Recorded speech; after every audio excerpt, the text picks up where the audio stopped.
Welcome to the FasCat podcast. I'm your host, Frank Overton. Some call me the Big Cat. And as always, I'm joined with the ever lovely Jackson Long.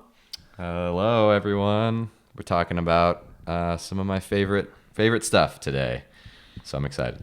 What to eat during your ride or race. This is Jackson's wheelhouse. Yes. I love to nerd out on the sports nutrition stuff. So very excited. And it snowed here yesterday and last night. We're entering the third phase of winter here in Colorado. So it's frustrating to say the least, but it's supposed to be like 60 degrees this weekend. So it's really sunny right now and the pavement's dry. I'm going for a ride outside this afternoon. Nice. Yeah, it might be a little chilly, but it's not too bad. Warmer than when it was blizzarding yesterday. True. I was not excited about it, but hey. What are you going to eat when you do the ride on Sunday? What are you going to eat during the ride? I'm going to eat nothing but frites. I'm going to stuff all of my pockets, in honor of Paris-Roubaix. I'm just going to stuff my jersey pockets and my Rafa cargo bibs filled with frites. Frites, mayo, and Belgian beer. Oh, even worse. Well, my bottles will be filled with Belgian beer. Yeah.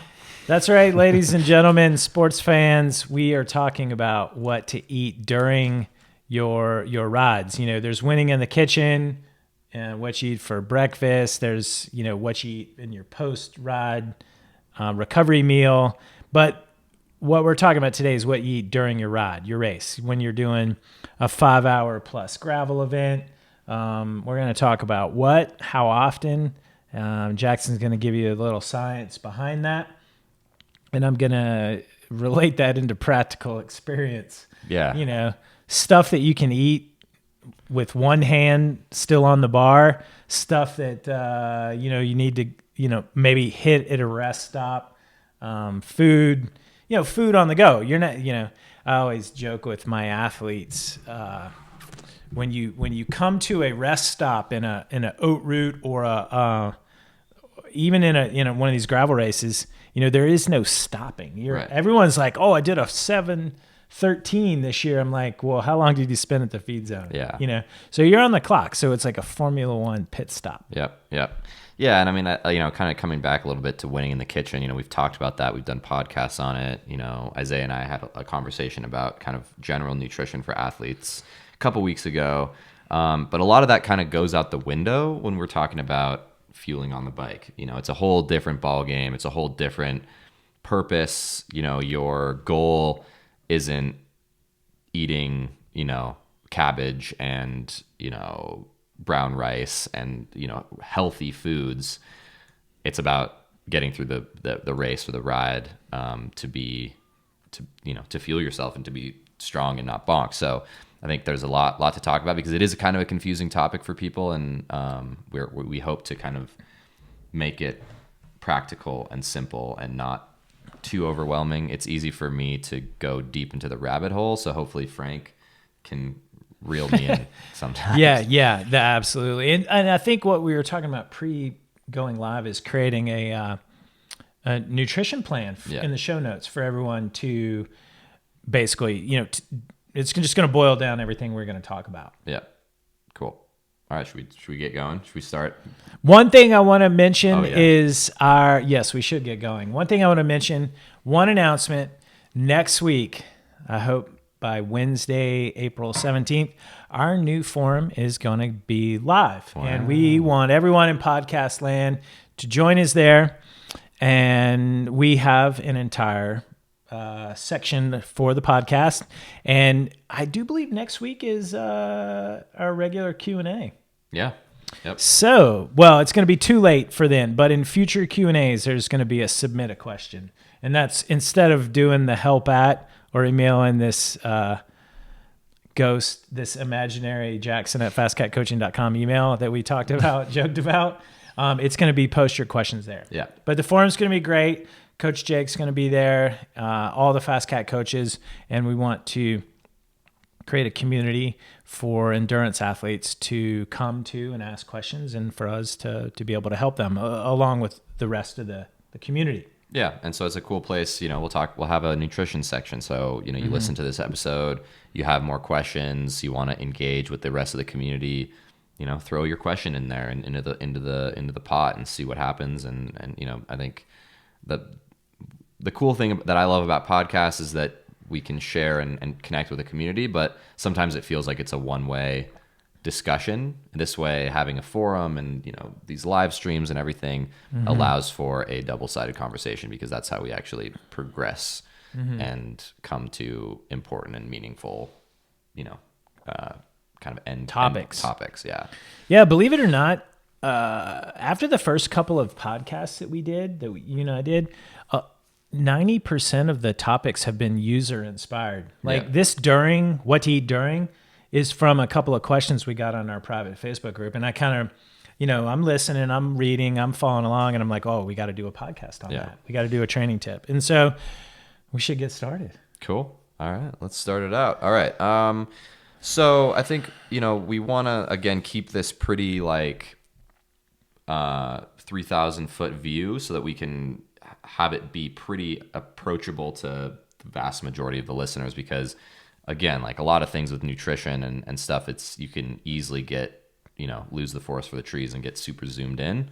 But again, if you want to be a strong athlete, a strong cyclist, you want to excel in training and translate that into racing, you have to, just like you're following a training plan, just like you're, gotta eat. Yeah, you gotta eat, and you have to, just like you're buying power meter and buying nice bikes, you have to put an emphasis and care about what you're putting in your body, because it's literally the fuel that fuels your body to perform. And so obviously off the bike, winning in the kitchen stuff is one thing, but once we're, on the bike, it matters a lot as well.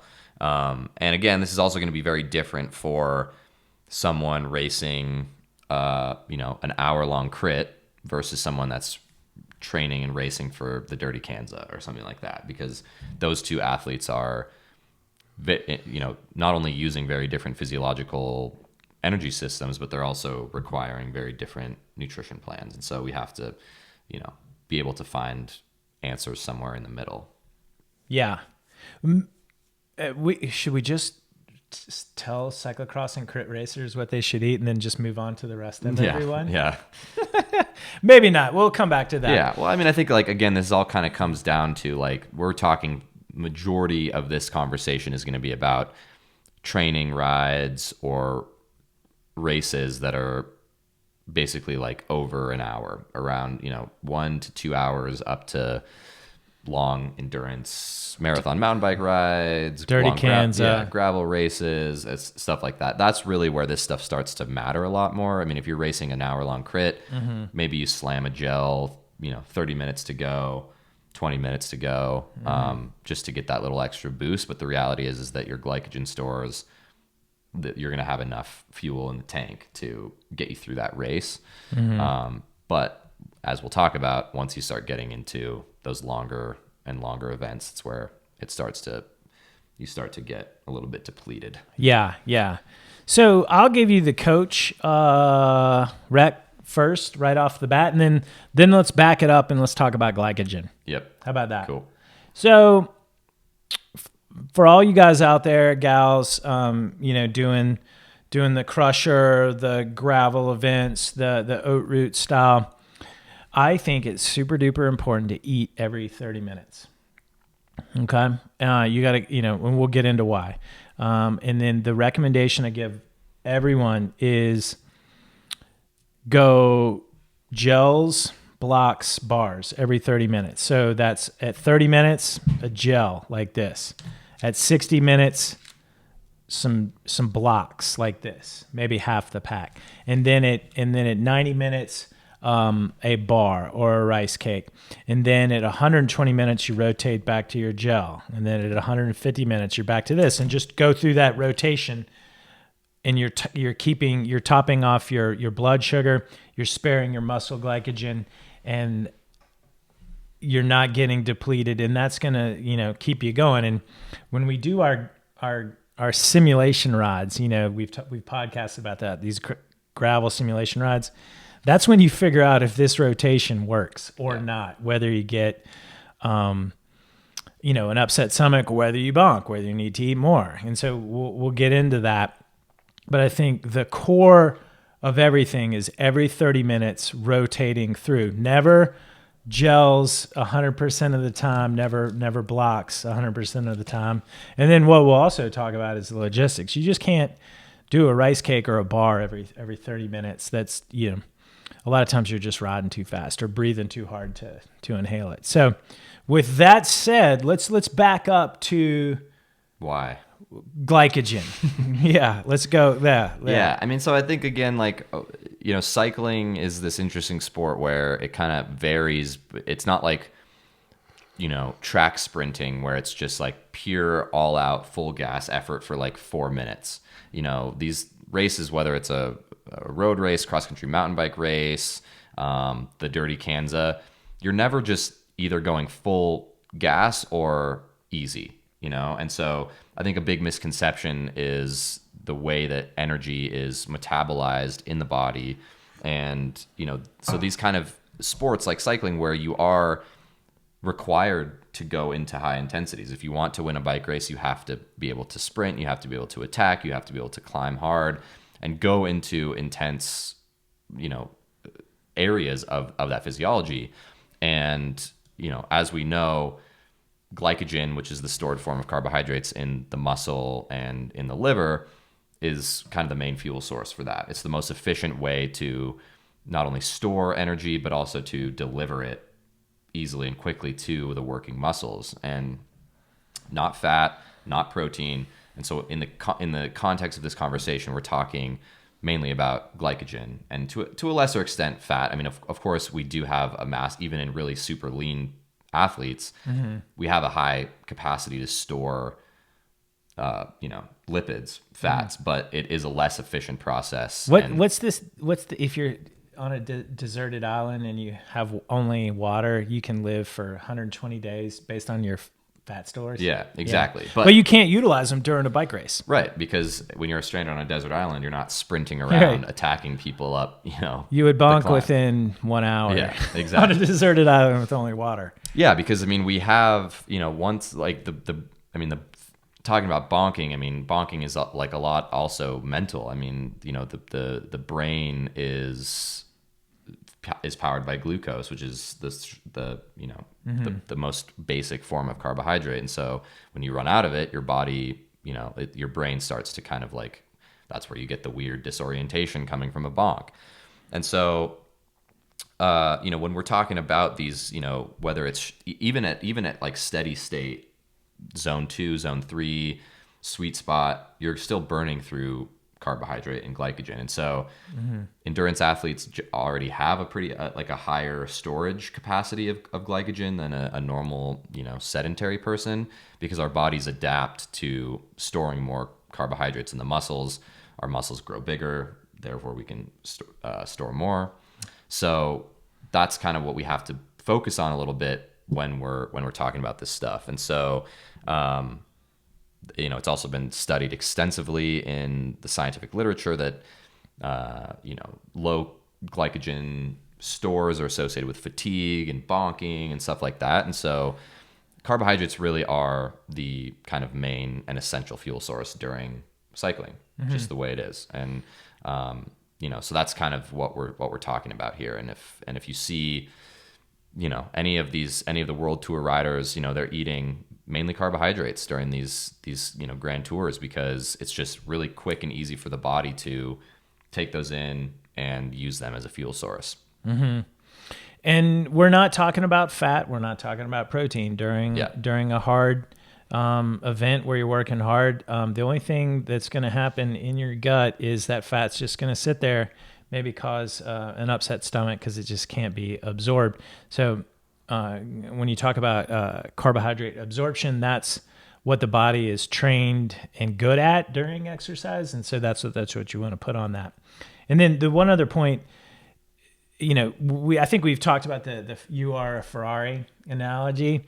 And you are a Ferrari, and you'll go really fast like a Ferrari as long as you keep your glycogen tanks topped off. And same way with the Ferrari, the thing will go wicked fast as long as you keep gas in it, and you can go, days upon days in your Ferrari, that is. But you got to keep those glycogen stores topped off. And that's every 30 minutes, gels, blocks, bars. Yeah. And so, what we'll talk about is how by eating during a ride, you can actually kind of spare those glycogen stores, because when you're actually riding, your body isn't going to be taking the carbohydrates that you're eating and turning them into glycogen, because it actually just needs that fuel right then and there to power your exercise. The glycogen store happens just in your everyday normal diet, and so in the days leading up to a race or a hard training session, you should be eating carbohydrates, because then your body will take that and store it as glycogen.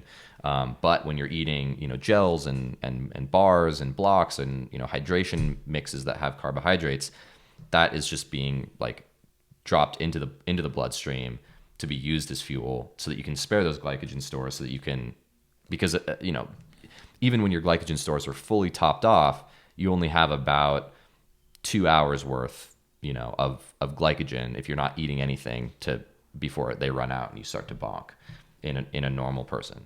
And so, but I was going to say, aren't there 3 sources of glycogen where your body stores 2 them? main ones. It's Two the main ones. liver and the muscles. And so then what happens is it starts to break down. It's called glycogenolysis. Gets broken down into glucose, shuttled into the bloodstream, used as energy. And so when you're just eating, you eat a gel, that glucose or maltodextrin or whatever form of carbohydrate is in that is going to get dropped straight into your bloodstream, instead of like using the process to store it as glycogen, basically. Yeah. So you have glycogen, gasoline equivalent. It's stored in your liver and in your muscles, and so that's what you put in from winning in the kitchen. Yeah. And then when you exercise and when you're eating, you're putting carbohydrate, you're putting glycogen into your blood sugar. And so if you don't eat, the body's going to all right, well, we need this energy from somewhere. It's not here in the blood sugar. We're going to take it from your muscle glycogen. And if you start doing that an hour, 2 hours into a 6-hour race, then you no longer have muscle glycogen in the 5th and 6th hour when you really need it.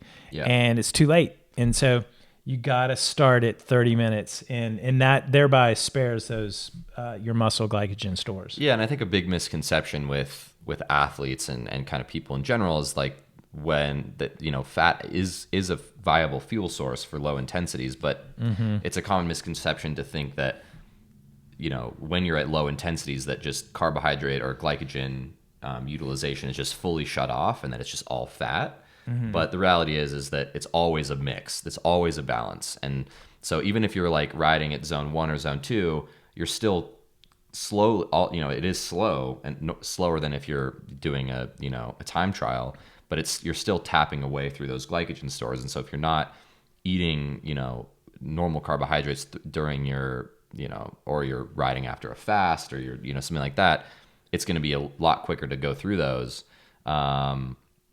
And then especially once you start getting into higher intensities, like doing intervals, doing a time trial, racing, gravel race, whatever. Yeah. There's always times that you're going hard, unless you're just riding, a Gran Fondo at zone 1 pace with your friends, which I don't think many of our listeners probably are doing that necessarily.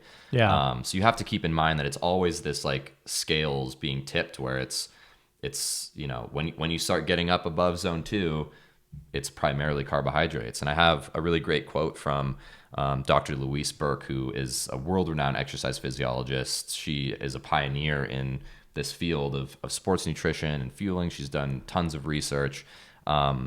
She said in a recent article that the bottom line is that when elite athletes train for and compete in most sporting events, carbohydrate fuels are the predominant and critical substrate for the working muscles, and the availability of carbohydrate rather than fat wins gold medals. So, it's just the reality of how the body works. And you can definitely, we don't have to get into this today, but there is a lot of talk about fat adaptation and sparing glycogen and all of that. A lot of that comes from training and just being, working and riding in aerobic zones. But the reality is for most people, you have to eat carbohydrates on the bike or else you're going to have a bad time. Exactly. We're not talking about 5-hour zone 2 rides, or base training in the winter. We're talking now Performance nutrition. This is performance nutrition. We're talking about, really, a 2-hour hard, interval ride, a group ride. We're talking about 2+ hours, a gravel fondo or anything. You got to eat. And should we get into the math now? We can get into the math. I mean, Well, I think, another, I think people get confused about like fat versus protein versus carbohydrates. And protein is another one where, it can be used as a fuel source. It is one of the 3 main macronutrients that supply energy, but it's kind of like the third dude on the totem pole. Least preferable. It's least preferable. It really only becomes a necessary fuel source when you're in a state of starvation, basically, of really low energy availability. You've run out of your glycogen stores. Maybe you've even like started to tap into fat stores. But the way that protein gets, fueled, used as a fuel source is by muscle breakdown. And you don't want that. You don't want to be, breaking down your own muscle tissues in order to supply energy to the body. So protein is kind of a non-factor here. Obviously, it's important after training or racing.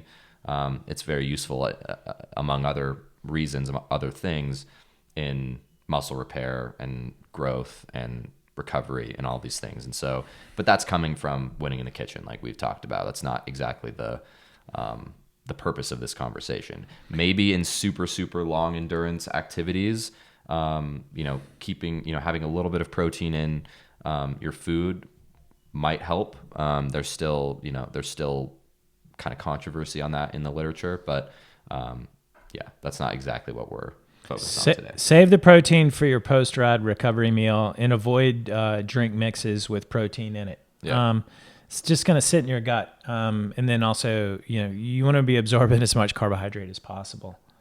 100% carbohydrate that covers no fat, no protein. Should we talk about liquid versus solid calories? Yeah, I think that's another area that trips people up. Again, a lot of this, I think maybe this is also a good time to talk about these simulation rides and practicing how you want to play, because we're talking about pretty general theoretical concepts that can be applied to your own life. But again, each of us are different. We're competing in different kinds of events.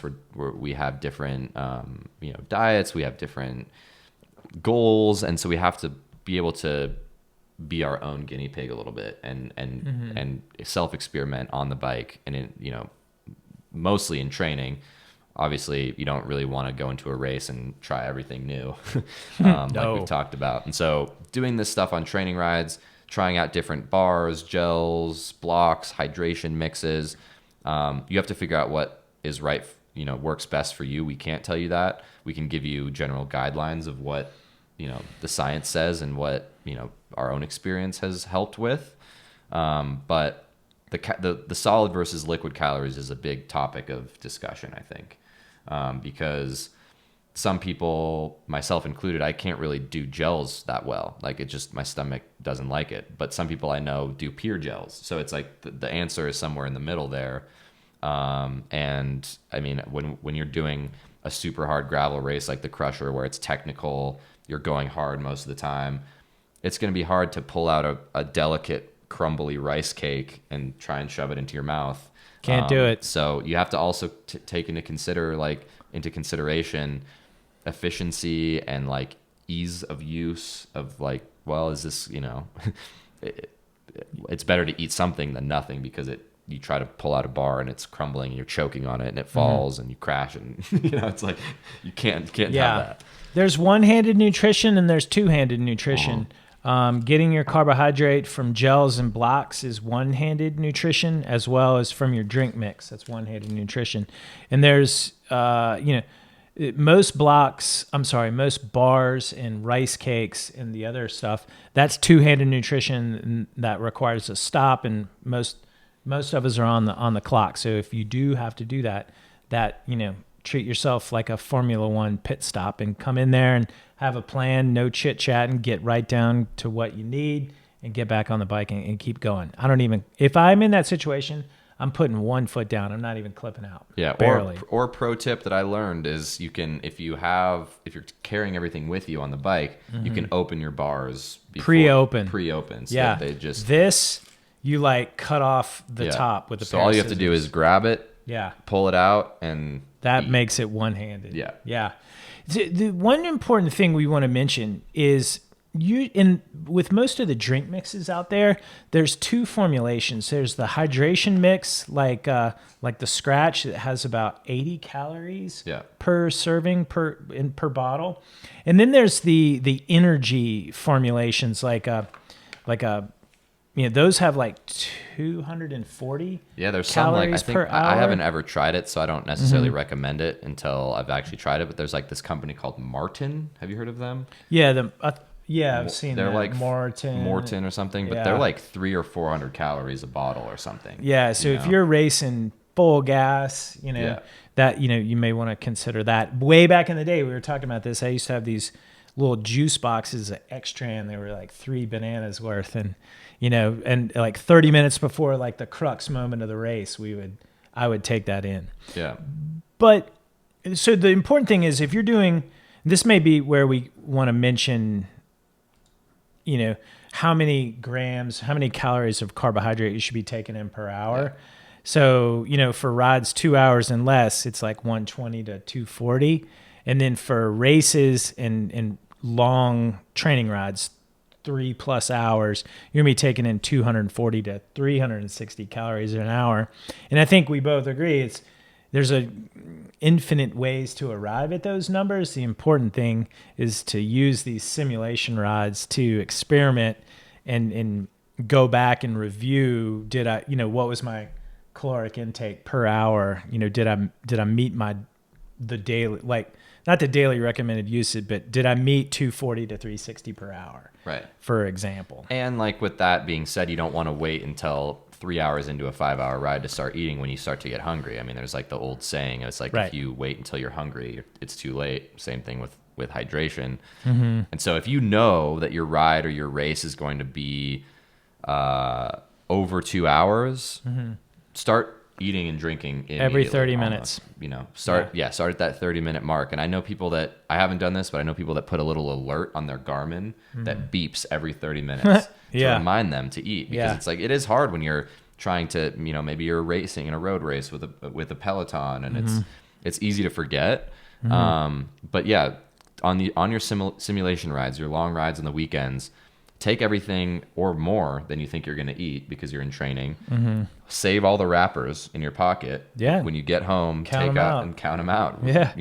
And it doesn't have to be exact. I think it gets really confusing at like 4, 5, 6 hours in. You're like, where am I at? Yeah. But like literally a multiple of every 30 minutes. Yeah, because I mean, it's like if you break it down, okay, let's say you need, you're at 200 calories per hour. So you're, like that. But you can look at these, a gel is 100 calories. So that's 2 gels, or a gel and, a pack of blocks, or a gel and a bar, or half a bar, and so you don't have to like, they make it easy for you, basically. Is a lot of these things are packaged in a way that is easy to remember. So like a gel, 100 calories, a bottle of Scratch, 80 calories. And so it's, you kind of start to intuitively start to know, what you're doing. And so, I mean, with hydration, again, it's like the kind of rule of thumb is, especially if it's hot, 1 to 2 bottles an hour. If you're using hydration mix, like Frank was saying, there's everything from just plain water to Martin or, whatever, like the Hammer, what's that nasty stuff? No. The like the super endurance stuff that's like milk, basically. Ugh. Yeah, it's bad. But what I'm getting at is there's probably hydration mixes where you can get up like 500 calories per bottle. So you can get a lot of it from the liquid. You can get it from the solids. I think you want to be getting it from both. When you're doing 5-hour gravel race, and when you're doing your simulation ride, you want to just treat it like a rolling buffet. And if you remember one thing from this podcast, eat every 30 minutes. And The rotation again is gels, blocks, bars. And then but if you're racing hard the whole time and you cannot stop, or if you're not planning on stopping, I have done the crusher on gels and blocks, and because I'm not stopping, I'm breathing too hard to consume a bar. I would have liked to, but I also never put a foot down. Yeah. And so that's just what it was. But I knew that was going to work because I had practiced that in my simulation rides. And so when you're going out and preparing for these rides, it's not about just the training and the duration and the terrain. Go in and take this nutrition plan we're going to put in the show notes and put it into practice. And when it all the calories and amounts per hour, if when you're in that third hour and it's complicated, just remember every 30 minutes. And if you want, gels, blocks, bars, and what I do, I put my gels in the left-hand side of my pocket. I put the blocks in the right-hand side of the pocket, and I put my bars in the middle of my pocket. And when I'm on a training ride, I'm going to make a point to stop at 90 minutes and have one of my, like a Cliff Bar, or I'll make rice cakes the night before. And that's because that's a training ride. I'm going to stop, put a foot down, enjoy the rice cake. But if I'm on a simulation ride, no, you have to practice how you play. I mean, I was going to say it's a big mistake a lot of riders make is that they're like, oh, I'm just in training, so I'm going to eat like healthier, real whole food. I'm going to eat rice cakes and sandwiches and bars. I'm going to stop for a waffle or like a little sandwich on the ride. Yeah, which is great on a training ride. It's awesome. But then you haven't like trained your body to like, you're not going to do that in a race. No. So on this, I mean, I remember talking on the podcast we did with Isaiah, leading up to Tour of Utah. He was talking about how a big part of his training plan was training his gut. And so you have to be able to, in these simulation rides, be able to, practice that and teach your body what that is like. Because if you just go straight from eating rice cakes and bananas and sandwiches on training rides straight into super intense racing where you're eating nothing but gels and blocks and maybe some scratch labs, there's a high chance that your body's going to be not super happy with you. Right. But you'll know it if you practice that in your simulation ride. You might be like, oh, in the fourth hour, I felt amazing, and I've never felt that way before because what you're doing is working, versus in that fourth hour, I bonked, and then you want to look back at what you took in, and 9 times out of 10, it's you got behind on your carbohydrate intake. Maybe you did 45 minutes and then forgot and then did it at 90 minutes. So that's, you're probably missing, 150 calories right there. So literally every 30 minutes, if you guys remember one thing, what is it? Every 30 minutes. Every 30 minutes, gels, blocks, bars. But so I think it does behoove us to talk about how to implement that during the hard, races and stuff. And there's, so when you're doing like an oat route, time segments, obviously I don't have anything during the time segment unless it's like over 30 minutes. But the beauty of the oat route is, these rest stops where you stop and you're not on the clock. And that's where I'm going to take out my bar and my rice cakes. But one important, and this goes for fondos too, that do the time segments things, is those rest stops are a smorgasbord of very tempting stuffs. Yeah. And I've almost caught myself putting the hand down in the fishbowl of M&Ms. Yeah. Which I don't recommend. So when you come to those rest stops, a lot of times they'll have the drink mix, which you're already drinking. So fill up your bottles there. They'll have the bars and the gels that you're already, is part of your nutrition plan. So have that. They may have a banana, which I think is nice for substitute as a bar. But they'll have a ton of other stuff, which is probably not a part of your nutrition plan. And just because you're in there doesn't mean you should eat it. Yeah. Yeah. Yeah. I mean, it's like just like within a normal race, you don't want to necessarily try anything new on race day or big ride day or whatever it is, because I mean, that's just playing with fire, Mm-hmm. Yeah. It's just Yeah. So for the gravel events that aren't time segments, they're, you're racing from start to finish, like a crusher, like a steamboat, so there, a lot of people are gonna never stop rolling. And that's the one-handed nutrition, like the gels and the blocks. Now there may be sections of this race where you're all by yourself. It's a paved road, dead flat. You probably can finagle a bar out of your back pocket, and that you need to study the course and know where that is, and plan on doing that. There may be other, like the crusher. You could do it in the valley. And so here's the thing about the valley.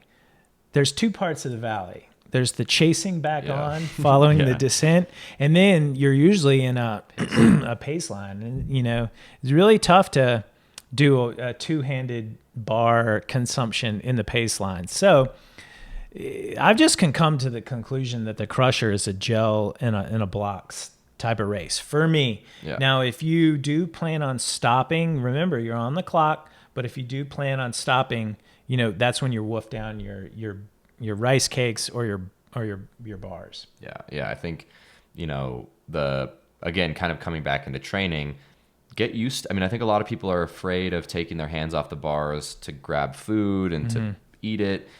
And so what happens a lot in training is that you just do that when you're riding easy. Maybe you're, just cruising along, you just finish an interval, you're riding. Practice eating food, whether it's a gel or a bar or blocks or whatever, when you're given it, when you're, obviously in a race too, you don't want to be like trying to shove a bar down when you're on the main K1 climb at going full when you're gas. But you have to also be able to have a little bit of flexibility. There are opportunities to eat during easier moments of the race, but you have to also practice eating when you're going hard and riding fast, maybe on technical terrain, like being able to just like really quickly grab a gel out of your pocket and slam it down, follow it up with some water. Yeah. Because, these races are very dynamic and always changing, and, you have to just get comfortable practicing. That's right.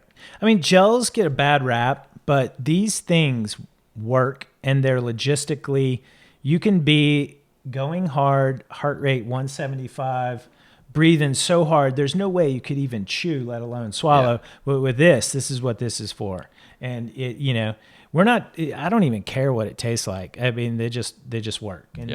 And So, but again, you have to also, follow those with a considerable amount of water, and make sure you drink. Yeah, make sure that you're drinking, because even if it's not super warm, if you're eating a lot of gels, that's, it's going to pull water from your GI tract, and so it's going to be, like it can dehydrate you a little bit. So you have to be able to stay on top. This all goes for water and hydration as well. We should mention, we've been talking about eating every 30 minutes. This is a different podcast, but you should drink 1 to 2 bottles per hour. Especially if it's hot, and then maybe even more. If your sweat rate is higher. And this goes back to the energy drink versus hydration mix. Probably the harder your race or your ride's going to be, might think about using the energy mix. And then the easier, maybe it's just a training ride, do the hydration mix. This is a hydration mix, and not a lot of carbohydrate in here intentionally, but they do make the energy mixes, which have a lot more. But it's not negligible. This guy has it all adds up to that 360 calories per hour. Yeah, 20 grams of carbohydrate per hour, so that's 80 calories. So if you're drinking a bottle of that per hour, that's 80 calories. It's not nothing, Exactly. It all adds up. All this stuff will add up to your, getting in between 240 and 360 calories per hour. So that's what the simulation rides are for. Carbohydrate, whether it's liquid, solids, all that stuff. What were some other points we were going to make? Well, I think we were going to talk a little bit about kind of like what we personally do, maybe. Oh, yeah. I think, this is, again, like we want to keep this topic pretty general, but... I already said what I eat during the crusher. The steamboat gravel is going to be the same way. Yeah, steamboat, but it's going to be different too, because it's twice as long as the crusher. I mean, So I don't see myself really being able to eat a bar or a rice true. cake during there. True, but you also like it. I guess the simulation rides become even more important because sometimes in those long races, I mean, as we know, with whether it's endurance, ultra runners or people at Dirty Kanza, they start to not want to eat food at the end of stages of this race because they're just sick and tired of eating gels, and so like it makes them want to throw up, and so it's like you have to also have a plan. Into consider it. Have a plan. Go into it with a plan, not just like show up with a huge bag full of stuff and be like, okay, I'm just gonna like grab a huge pile and stick it, have it kind of laid out and be a scientist about it. I have an athlete I'm working with, and we're doing the Dirty Kansas this year, and we are going to do a 10-hour ride, and we're going to follow a nutrition strategy. So there is a plan at 8 and 9 hours. That's when you don't have a plan, you're going to wind up eating the pizza. Yeah. Nothing wrong with pizza. Maybe you involve that as part of your plan. The point is you've tried it beforehand and verified that that's going to work. Yeah. In the 8 hour, 9 hour, that's a whole different thing. That's the ultra endurance sports nutrition podcast. But yeah, like getting back to the Steamboat, in a lot of these gravel races, you're going to be at the mercy of the group. If the group stops, you stop. Yeah. You eat that bar. If the group doesn't stop, you do not stop. Yeah. And you're going to. That's where you need to know that the gels and the blocks are going to work. And, if the group doesn't stop, that's what you got to plan for. So in your simulation rides, that's what you got to just stick with. There's no option. I mean, unless you want to slow down and have a bar, or get this, practice having a bar at 20 miles an hour. Yeah, exactly. That's what I was saying. It's like learn what that's like when you're, maybe you're not like full gassing it, but you're at maybe zone 3 or threshold, riding fast, eat small bites. And again, like the 30 minutes is kind of a ballpark. It doesn't have to be like on the dot, exactly 30 minutes. You can also nibble stuff, small bites at a time over the course of that 30 minutes. That's why I like these. Yeah, you just pop them in. 1 or 2 of these every like 10, 15 minutes. Yeah. And so like for me, at Rebecca's Private Idaho, the main, Queen stage, long ride, I was basically following the every 30 minutes mix of gels. So I was doing goo and untapped maple gels. I was doing bars. So like pretty easy. Did you stop or did you have those rolling? I brought everything with me. Yeah. Because again, like, did you pre-open the bar? Oh yeah. Always. Super pro. Yeah, dude. I've been around the block a little bit, but pre-open your stuff, folks. Yeah, it's huge. I mean, it makes an enormous difference. It's like you don't want to be fiddling with that, and so it's just easy to grab. Like, and like you, I had a section for bars, I had a section for my gels, and so it's just like, okay, I'm feeling like this is a pretty easy, chill moment in the race. I'm not breathing super hard. I'm gonna slam half a bar just because I know that hard moments are coming, and so I want to take advantage of this slow moment. And so I mean, a lot of this just comes from experience, and you kind of learn and have that intuition. But again, it's just like, just like clockwork.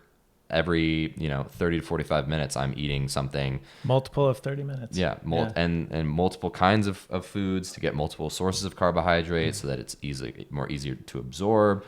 I really like I really like waffles. I mean, I'm a big fan of the waffles. And we used those last year when we were doing our gravel stuff. Yeah, exactly. Yeah. So, I mean, those are, because, a waffle, it's pretty small, but it's, I think, 300 calories. Calorically dense. And so, like, I'll break that up into, like, quarters. I'll cut it up into quarters and have it in, like, a little sandwich baggie, and just grab a little chunk of it, throw that down. Yeah, don't just take the package. That's what he's talking about. Yeah, so I'll take it out of the package a little, and then I cut it into fourths, and put it into like a Ziploc baggie, and have the Ziploc bag open in the jersey. You could even do that with Cliff Bars. You could do that. Yeah, I mean, so then it's like it's less likely that you're gonna fumble with it and drop it. That's the most depressing thing, is when you're pulling a bar and you're like ready to go, and you like hit a bump and it flies out. Like, no. Yeah.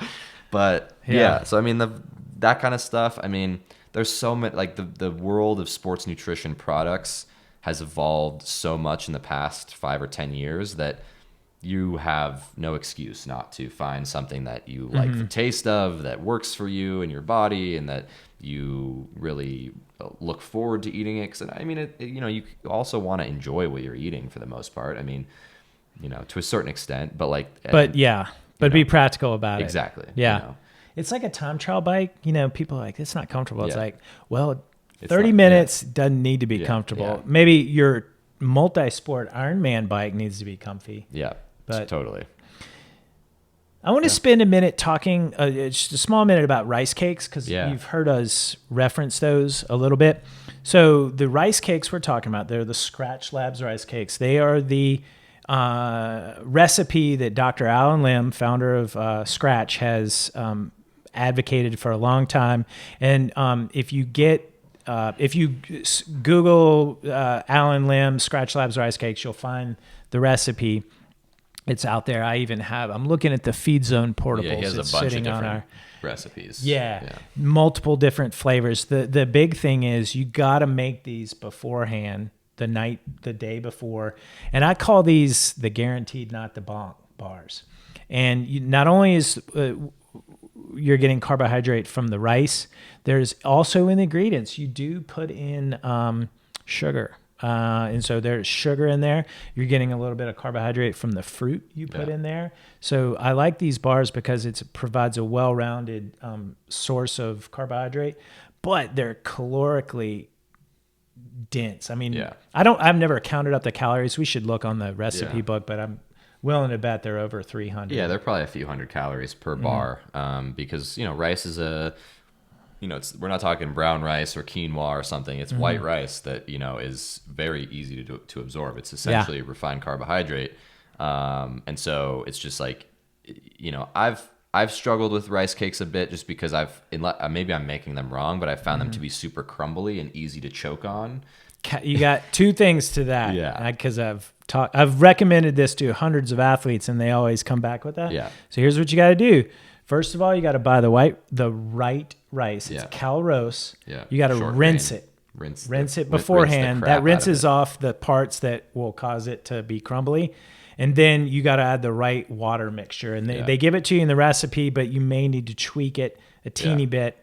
And when you smush those things down in the pan when you make it, also before I wrap it, you want to let it kind of air dry a little bit.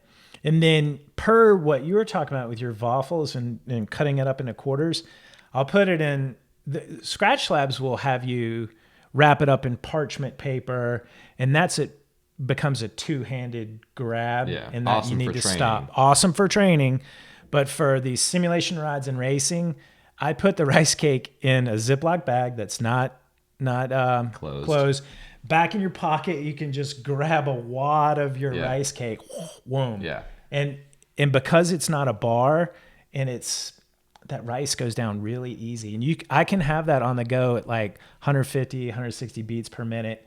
Over 170, I probably can't swallow it, but and again, don't wait until it's too late to start eating these things, because then you're going to need to eat a full thing, and then that's where you run into trouble of choking on it and whatnot. It's like a little section of it every 30 minutes, and just or like every 10 or 15 minutes, just constantly, like you said, rolling buffet. It's like, I mean, if you watch these guys in the tour, any easy moment, they're slamming rice cakes and food in there. And, and then and I think of another misconception that we talked about before we started recording is that it's easy to think that these guys are, just pinning it all day in these tour stages. And a lot of them they are, but a lot of the moments of the race that you're not seeing on the TV coverage is the feed zones where they're grabbing a musette with like a full lunch, and they're having croissants with ham and cream cheese and like that's the life fancy lunch, and they're eating all day, but then when the TV coverage starts and it's the pointy end of the race, they're slamming gels, every 30 minutes, and because they're going hard, and they're not like trying to eat a sandwich when they're racing up Alpe d'Huez or something, and so but coming back to what I was kind of alluding to is that these guys are literally on a rolling buffet. I mean, they're eating 3,000-4,000 calorie a day on these during the race. You Yeah. know? Yeah. I think going back to the rice cakes, if you have a rice cake, so we said gels, blocks, bars, 30 minutes, 60 minutes, 90 minutes. So if you start hitting that rice cake 90 minutes in, man, you're setting yourself up for so much success. Yeah. That's why I call them the guaranteed not to bonk. And then after that rice cake, you go back to a gel, you go back to a bar. Yeah. And Coach Isaiah asks for us to talk about route feeders. So in other words, if you're taking a musette bag or a feed in the feed zone at the race. And so what I recommend, work that into your every 30-minute plan.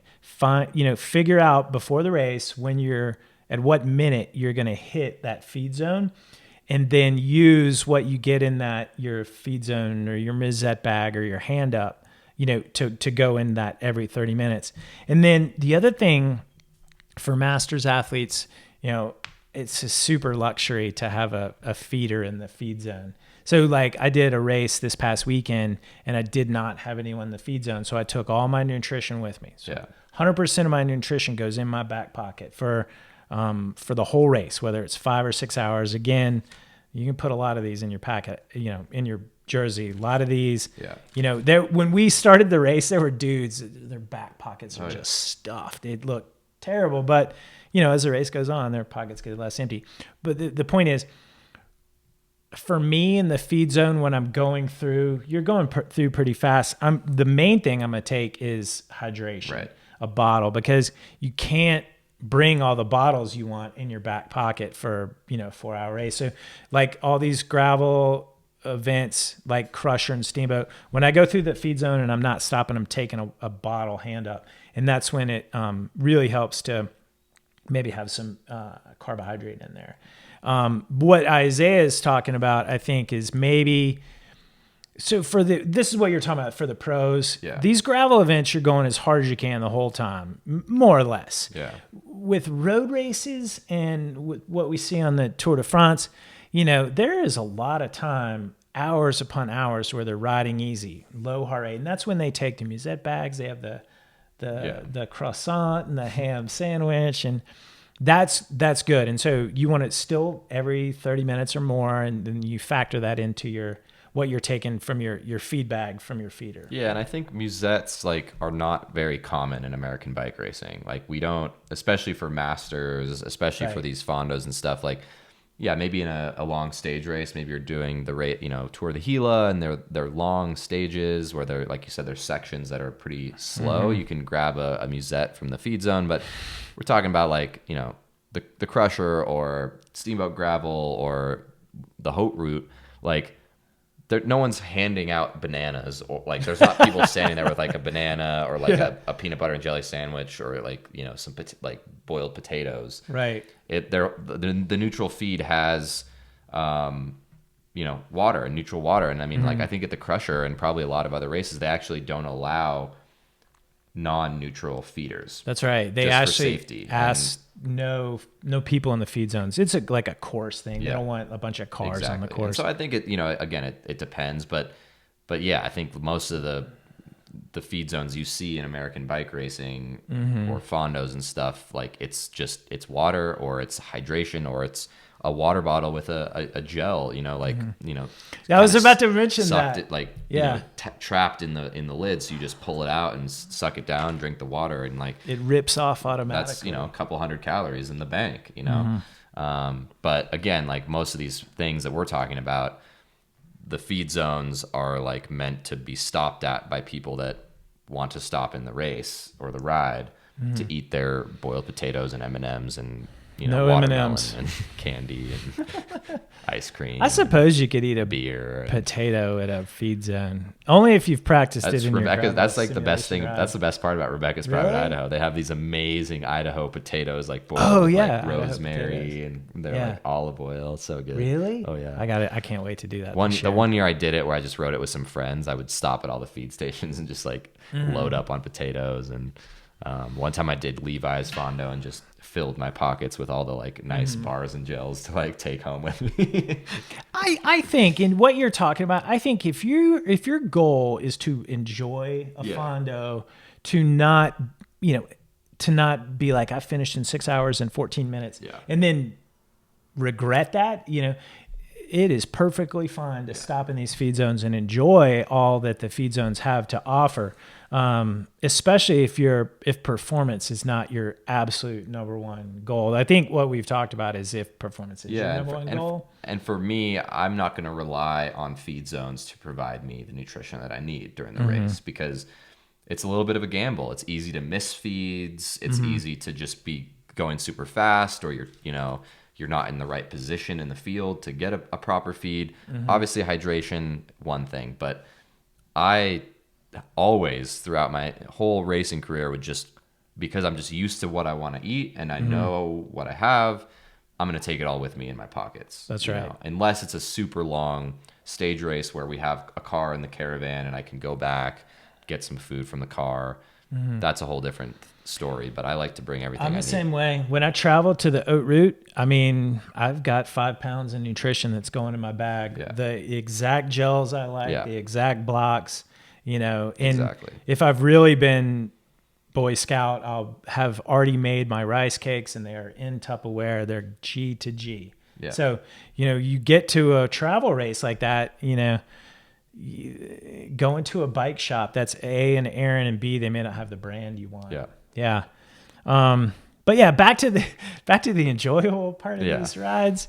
Have the delicious whatever they're offering. But I think if you're doing that, you're enjoying the ride. You may not be trying to race it. Yeah, I remember stopping for a cappuccino in Levi's Grand Fondo, and it was like the best thing ever. It was like, because I wasn't outstanding. I was just enjoying it, and it's fun, and you have to do that every once in a while too, but you're not gonna do that in the Crusher. There's no cappuccino stops at the Crusher. It's game on. Game on from start to finish. Mono. Yeah. So if you want to do well, you have to be dialed, and just like you have your bike dialed, you have new tires on, you had it tuned up in the weeks leading up to the race. You don't want to wait until the last minute and scrambling around and not be prepared, because that's amateur hour. Nobody's an amateur here after listening to this podcast. No, every 30 minutes. So we're about at the end of our hour. On the test. Yes. If you take away one thing? Yeah. We thank you all for listening. Leave us feedback, questions. Next week is every 4 weeks, so it's a Q&A. Send us an email, ask us a question on Twitter, social media. Yeah, we just need all those questions in before 5 p.m. on Wednesday, please, because we do put those in a document, and actually there's some prep that goes into this. A little bit of prep. And if we get a question at 9:30 a.m., we're not going to be able to take that in. So anyway, get us your questions, help@fastcatcoaching.com. We'll send out some notifications on the socials and an email, and bring us your questions. If you have any questions about nutrition, let us hear it. And anything else we've talked about, anything you want. Stay tuned for the forum. Yeah, next Wednesday. I'm gonna be a busy fella in between now and then to get that thing ready for you all. But I'm excited to share that. Do we have any more questions from the Facebooks? From the book faces? The books of the face. My go-to now, Sport Beans. Sport Beans. Yeah, I don't know. The dreaded sticky hand pocket. Yeah. Yep. It's all good. Thank you all for listening. We will talk to you. We will podcast with you next Thursday, 11 a.m. Mountain Time, same bat channel. Same bat channel. All right. Thank you, everyone.